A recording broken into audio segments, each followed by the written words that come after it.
Hello guys, welcome back to my channel blogging winter नतून नतून भिडियोते आबारो सबाइके अनेक अनेक वेलकाम। तो आजकेर भिडियोटा खूबই मजादार होते चलेছে कारण आजके होच्छे जगन्नाथ देवेर रथयात्रार सूचना। तो रथयात्रार दिन प्रत्येक बछरই আমি দড়ি টানতে যাই। তো সেটা এবারে তোমাদের সাথে কি করে না শেয়ার করি, আগেরবারও কিন্তু আমি পুরো ফুল ভিডিও শেয়ার করেছিলাম তোমাদের সাথে, আর অনেক অনেক মানুষের কিন্তু ভালোবাসাও পেয়েছিলাম। তো চলো আজকে ভিডিওটা আমি বাড়ি থেকে ইন্ট্রো নিয়ে নিচ্ছি, কারণ বাইরে ওখানে গিয়ে আর ইন্ট্রো নেওয়াটা পসিবল হবে না, প্রচুর পরিমাণে ভিড় হবে। তো ফুল ভিডিওটা দেখতে থাকো, আর কেমন লাগলো জানাতে কিন্তু একদম বলো না। চলো দেখা হচ্ছে একদম মন্দিরে গিয়ে। তো যেমনটা বললাম মন্দিরে কিন্তু আমি পৌঁছে গেছি, আর মন্দিরে এসেই দেখছি এত এত মানুষের ভিড়। আর ভিড় দেখে তো আমার পুরো অবস্থা খারাপ হয়ে গেছে, কারণ আমি কাউকেই ওখানে চিনতে পারছিলাম না, সবই যেন মনে হচ্ছিল অচেনা। তাতে কি হয়েছে, আমি তো আমার বাবাকে চিনি, আর বাবার জন্যই আমি এখানে এসেছি। আর গিয়ে দেখি কিনা বাবার মন্দিরের ভেতর কাউকে ঢুকতেই দিচ্ছে না, এত পরিমাণে আগের বছরে ভিড় হয়ে গেছিলো। তোমরা যারা আমার আগের ভিডিওটা দেখেছো তারা সবাই জানো আগের বছরে কি পরিমাণে ভিড় হয়েছিল এখানে, এবং ভিডিও করতে এসেছিল যারা তারাও ঠিকভাবে ভিডিও করতে পারেনি, যেহেতু প্রচুর পরিমাণে ভিড় ছিল। তাই এবারে এই মন্দিরের তরফ থেকে নতুন নিয়ম করা হয়েছিল, যারা যারা ভিডিও করতে চায় বা বড় বড় ইউটিউবার ব্লগাররা আছেন, বা যারা ফেসবুকে লাইভ করে থাকে, যেমন দুর্গাপুর কোভিন বলে একটা আছে লাইভ চ্যানেল, যেখানে দুর্গাপুরের সমস্ত আপডেট দিয়ে থাকে, এই সমস্ত বড় বড় চ্যানেলের লোকেরা একমাত্র ভেতরে ছিল, এবং কিছু কিছু জন তো বাইরে থেকেও ভিডিও করছিল, হয়তো তাদেরও কোনো চ্যানেল আছে। তা আমি ভাবছিলাম তোমাদেরকে আমি কোনটা দেখাবো, কী করেই বা দেখাবো, এই সব ভাবতে ভাবতে দেখি বাবাই একটা নতুন রাস্তা করে দিয়েছে সব কিছু দেখাবার মতো। আর ভিড়টা দেখতে পাচ্ছ, সাংঘাতিক ভিড় হয়ে গেছিলো। আমি যখন যাই তখন পুরোপুরি আমি পিছনে ছিলাম, এখন দেখছি আমি সামনে, আর আমার পিছনে এতজন। আর এই সমস্ত মানুষ কিন্তু এসেছিল একজনের জন্য নয়, তিন জনের জন্য।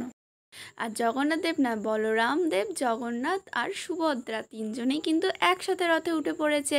আর রথে ওঠার পরে দেখতে পাচ্ছ কত কত মানুষ গেটটা জাস্ট খোলার অপেক্ষায় ছিল, কখন গেটটা খুলবে আর আমরা সবাই মিলে কিন্তু ভেতরে যাব বাবাকে দড়ি ছোঁয়ার জন্য। এত এত মানুষ কিন্তু ঢুকতে চেষ্টা করলেও পুলিশও আটকাতে পারেনি, এতটাই ভিড় হয়ে গেছিলো। আর আমাকে তো যেতেই হবে, আর আমি বিশ্বাস করবে না, এবারে কিন্তু দড়িটা ধরে আমি অনেক দূর অবধি নিয়ে গেছিলাম। দাঁড়াও দাঁড়াও বলছি, পুরোটা দেখতে থাকো। এবারে বাবাকে বের করা হচ্ছে জগন্নাথ দেবকে মন্দিরের ভেতর থেকে, আর প্রত্যেকটা মানুষ কিন্তু দড়ি ধরে দাঁড়িয়ে পড়েছে বাবাকে ঠিকঠাকভাবে মেলাতে নিয়ে যাওয়ার জন্য। আফটার অল মেলাটা তো বাবার জন্যেই, তাই না? আমরা যেমন মজা করব তেমন কিন্তু বাবাও মজা করবে ওইখানে গিয়ে। তো সবাই পুরো ফুল ভিডিওটা আমার দেখতে থাকো, শেষ অবধি কী হয়েছিল। আর যখনই আমি ভিডিও অন করছি সবাই কিন্তু খুব ভালোভাবে রিয়াকশানও দিচ্ছিল। আর এই দড়ি ধরে চলার মাঝখানে যখন দাঁড়াচ্ছিল একবার করে, তখন এই ক্লিপ নেওয়ার মজাগুলো ছিল কিন্তু খুব আলাদা রকমের। তাই একবারে লাস্টের দিকে যেটা হয়েছিল, নিয়ে আসার পর মেলাতে অনেকগুলো গেট হয়েছে থাকে, 3 নম্বর গেটের সামনে আমাকে এত জোরে একটা ভদ্রলোক ঠিলে ফেলে, তার জন্য আমাকে দড়ি ছেড়ে দিতে হয়।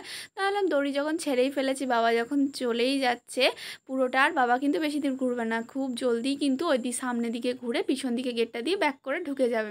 তো আমি বললাম একটা ভালো সুন্দর দেখে ক্লিপই নিয়ে নেওয়া যাক রথটার। তো রথটা কেমন লাগলো তোমাদের, কি সুন্দর সাজিয়েছে বলো?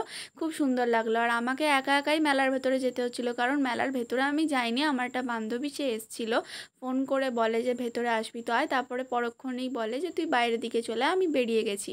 তো বেরোতে গিয়ে দেখি কিনা রথ ঢুকছে। রথ ঢোকার সময় তো পুরোপুরি গেট ফেট বন্ধ করে দেওয়া হয়েছিল। তো ওই জন্য আবার রথটা যখন দেখতেই পেলাম বাবাকে, আর একটা ছোট্ট করে তোমাদের জন্য সুন্দর ক্লিপ নিয়ে নিলাম।